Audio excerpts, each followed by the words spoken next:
해병대에 부조리가 많잖아.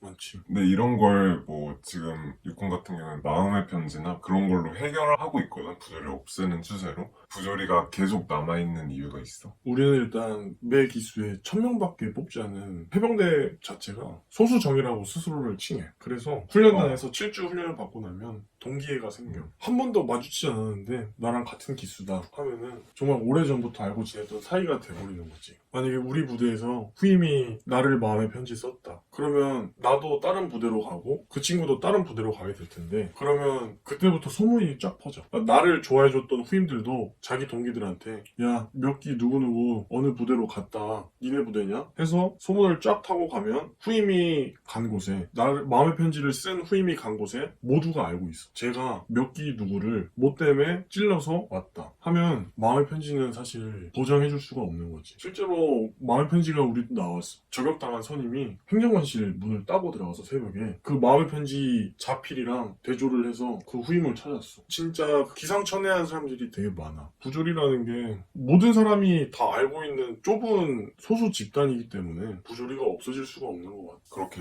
기수별로 이렇게 다 알고 또 부대도 몇 개 없잖아. 연락 건너 이렇게 다 소문이 가니까 그것도 되게 문제다. 그치, 내가 아끼던 후임이 누구한테 찔려서 전출 갔다. 그러면 그 밑으로는 다 알게 되는 사실이지. 페이스북을 타고 정보 타고 입대하는 사람들을 위해 팁을 좀 주자면, 우리는 처음에 오면 질문을 많이 한다 했잖아. 해병대 왜 왔어를 물어봐. 정말 다양한데 그 중에 많이 나오는 대답은 강해지고 싶어서 왔다. 근데 이러면 사람들이 화가 많이 나. 왜 화가 나? 나는 강해서 해병대에 왔는데 약해 빠진 놈들이 강해지려고 왔다 라는 것 자체가 화가 난다는 거야. 해병대는 강한 애들만 와야 되는데 강해지려고 왔다? 그러면 그때부터 강하게 만들기 위한 훈련이 시작되지. 사실 어떻게 대답해도 혼나. 강해서 왔다. 전 강해서 해병대 왔습니다 라고 하면 얼마나 강한지 보자. 테스트를 해 또? 그치. 근데 가장 선임들이 좋아하는 대답은 김정은 모가지 따러 왔습니다 했어. 정말로. 그거는 어떻게 혼낼 수 있는 말이 없었거든. 그리고 나서 또 이거는 개인적으로 애들이 혼나는 걸 많이 봤는데, 해병대가 멋져서 왔습니다 라는 거였어. 그럼 뭐라고?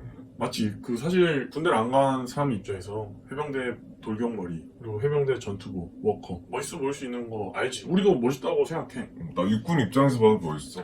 그치. 근데 그 부분에 대해서는 일단 대답 자체가 좀 잘못된 거야. 멋있는 사람들 속에 내가 간다고 해서 내가 멋있는 사람이 되는 게 아니잖아. 사실 사람 나름이잖아. 나는 예전에도 그렇게 생각했고 지금도 그렇게 생각하는데, 군을 떠나서 열심히 하는 사람 정말 멋있다고 생각해. 열심히 자기가 할 일을 하고 존중하지. 근데 그 사람 옆에 있다고 해서 내가 멋있는 사람이 되는 게 아니잖아. 그래서 그런 매 모든 대답이 면접 같은 기분이야. 압박 면접. 많은 상황에 대해 생각을 하고 대답을 해. 어떻게 하면 혼나겠다, 어떻게 하면 이렇게 욕을 먹겠다 싶은 것들. 조언을 좀 해주자면 혼나지 않을 만한 진부하지 않은 대답을 들고 가야 돼.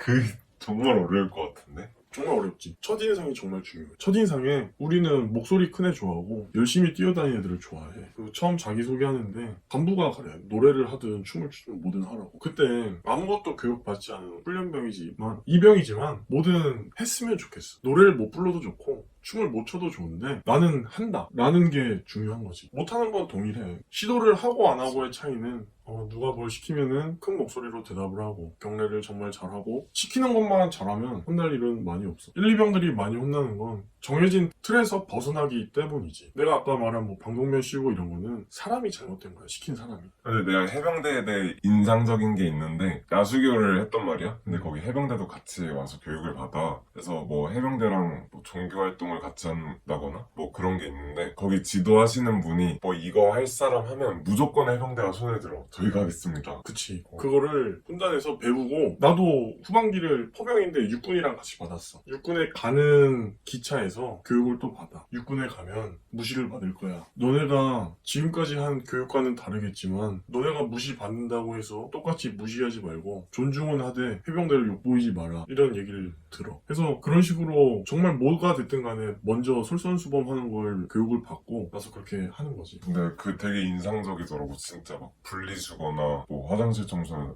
다 하기 싫어할 텐데 무조건 그런 거 간부님이 말하면 해병대가 먼저 손들고 제가 먼저 하겠습니다 하고, 또 다 애들이 남자다웠어. 이렇게 뭐 등치도 있고 그래가지고 또 간부님 말을 엄청 잘 들어. 맞아, 그렇게 교육을 받아. 해병대에 대한 이미지가 사실 극과 극이잖아. 나는 안 좋은 이미지를 더 많이 들었는데 그런 식의 이미지는 정말 좋은 것 같아. 진짜 군기가 남달라.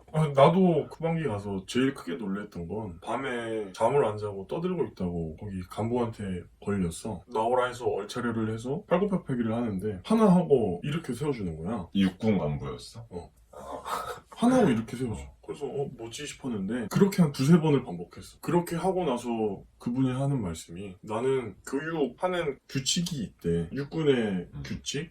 하루에 얼차려는 몇 회 이상 넘으면 안 된다. 그거를 거기까지만 난 교육을 한다. 이렇게 말씀해 주시더라고. 그러니까 그분 입장에서는 얼차려 맥스가 10개라면 9개를 나는 너네한테 시켰다. 너네 그만큼 잘못을 했다. 라는 거였는데 우리 입장에서는 하루에 개수를 세알릴 수 없을 정도로 푸시업을 강제로 하고 근데 나는 좀 그때 놀랬어. 모든 교육 훈련이 그렇게 이루어지는 줄 알았는데 사실 10개인가? 20개가 최대래. 육군 얼차려 규정이 그래. 나는 있어. 그때 처음 알았어. 난 모든 교육생들이 같은 훈련을 받고 같은 지시를 받는 줄 알았는데 그때 당시는 억울했어. 지금 돌이켜 생각해보니까 그 차수에 맞는 훈련을 진행할 수 있는 근육을 키워주는 동기가 됐던 것 같아. 얼차려가. 정말 7주 동안 얼차려 없이 극기주를 갔다 하면 800명 중에 절반도 못 버텼을 것 같아. 그 얼차려를 운동으로 생각하는 거구나. 운동이 됐더라고.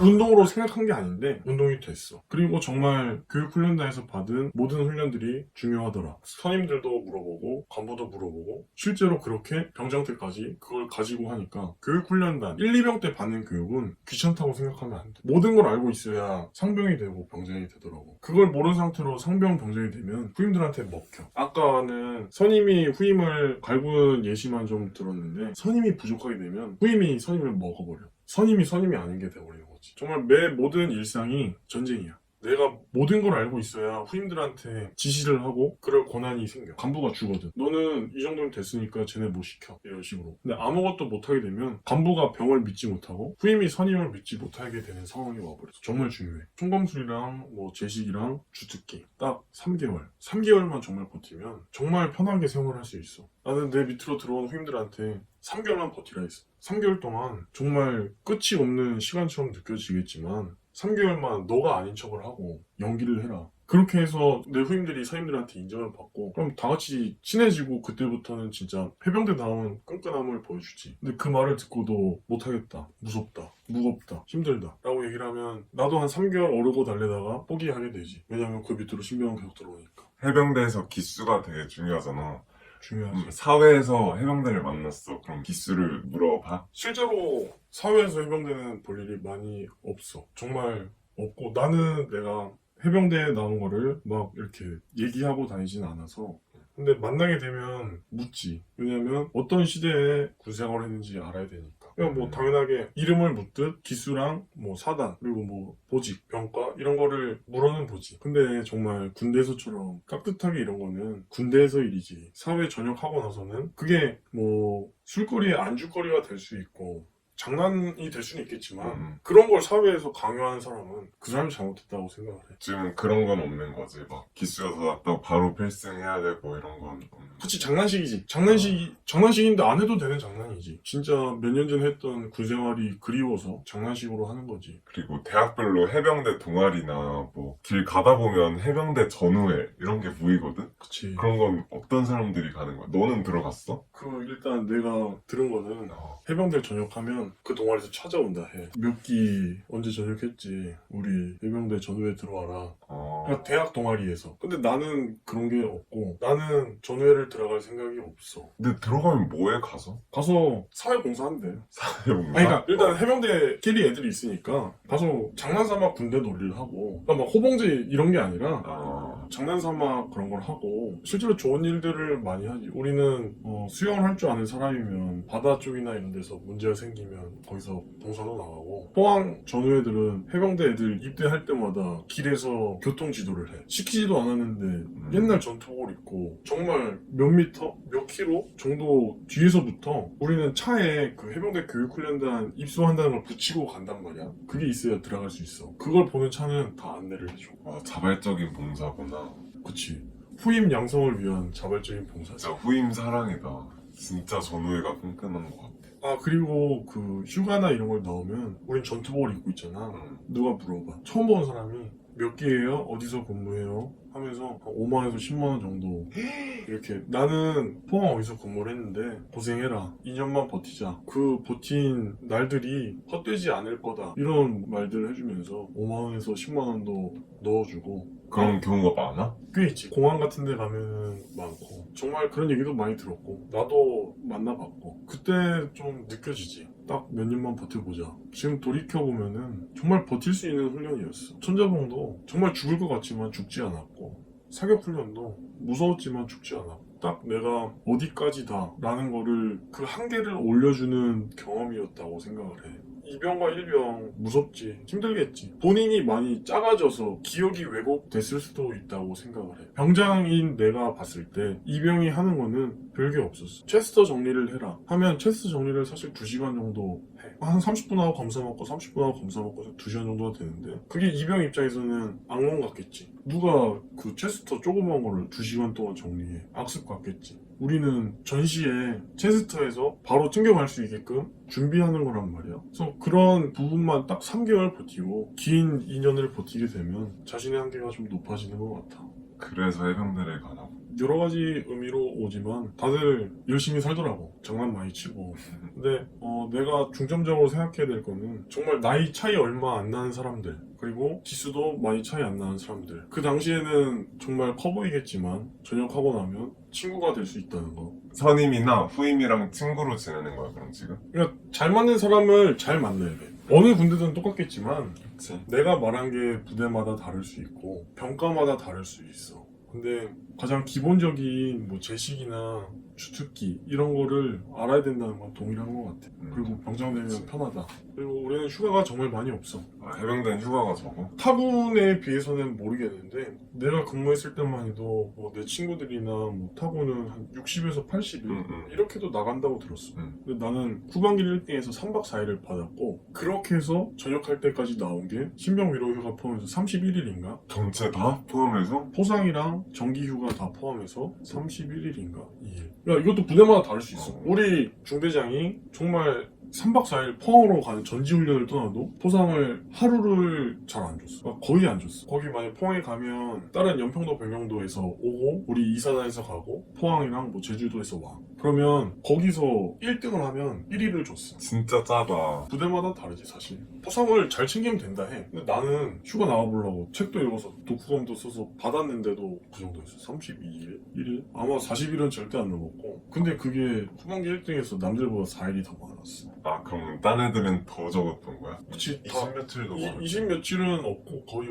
한 30일? 좀 넘게. 다들 어떻게든 나가려고 노력을 하니까. 진짜 육군은 그래도 그 정도는 아닌데 최소 50일은 받지 않을까? 그래서 난 그게 이해 안 되더라고. 우리 간부가 하는 말이 정기휴가 28일에 그것도 많은 거 아니냐 하더라고. 아 실제로 내가 전역할 때쯤 일단 정기휴가를 다 안 쓰고 전역을 하면 간부가 문제가 된대 이게. 그래서 일단 정기휴가를 다 내보내고 내가 전역할 때쯤 3박 4일 포상증이 있었는데 중대장이 와서 휴가 가지 말고 훈련 가라라고 하더라고. 난 정말 그때가 마지막 휴가여서 알바 뭐 할지 면접도 보러 가고 다 예정이 돼 있었는데 나한테 가지 말래. 그래서 내가 정말 기분이 많이 나빴는데 정중하게 말씀을 드렸어. 저 전역하고 나가서 이런 일을 할 건데 그거를 위해서 나가야 된다 라고 하니까 내가 나쁜 놈이 돼버렸어. 우리 부대는 지금 인원 없어가지고 근무 쓸 사람도 없는데 훈련 나가면 너가 이끌지 않으면 누가 1, 2병 애들을 이끄냐 라고 해. 근데 그 당시 내 입장에서는 난 이미 전역할 사람이고 전역이 한 달도 안 남은 사람인데 내가 거기 가서 우리 포가 거의 2톤 가까이 됐는데 그거를 끌어야 돼. 그거를 끌다가 다리나 허리나 다쳐버리면 중대장이 챙겨줄 거 아니잖아. 사실 병장 때가 제일 무섭더라. 정말 지금 열심히 달려왔는데 여기서 다치거나 해버리면 전역 이유가 깜깜하니까. 다치지 않는 게 제일 중요하지. 결국엔 내가 졌어. 그래서 내가 중대장님 그냥 휴가 반납하고 훈련 나가겠습니다 라고 했어. 내가 기분이 너무 나빴어. 모든 간부가 나한테 욕을 했어. 지금까지 잘 해오다가 전역할 때쯤 되니까 사람이 바뀌었다. 좋게 얘기해서 이렇지 진짜 욕을 섞어가면서 그렇게 얘기를 했어. 그런데 그렇게 해서 중대장한테 가서 휴가 반납하게 훈련 나가겠다 하니까 싫대. 너 마음 다 알았고 그냥 없는 사람 칠 테니까 네 좋아하는 밖에 나가 살아라. 그렇게 해서 환영도 못 받고 난 말출 나갔어. 좋더라고. 휴가가 솔직히 더 좋지. 어이가 없지. 정당한 휴가인데. 정당한 휴가였어. 그래서 근데 휴가가 진짜 40일은 안 됐고 30에서 40일 정도 나왔던 것 같아. 이제 포병의 하루 일과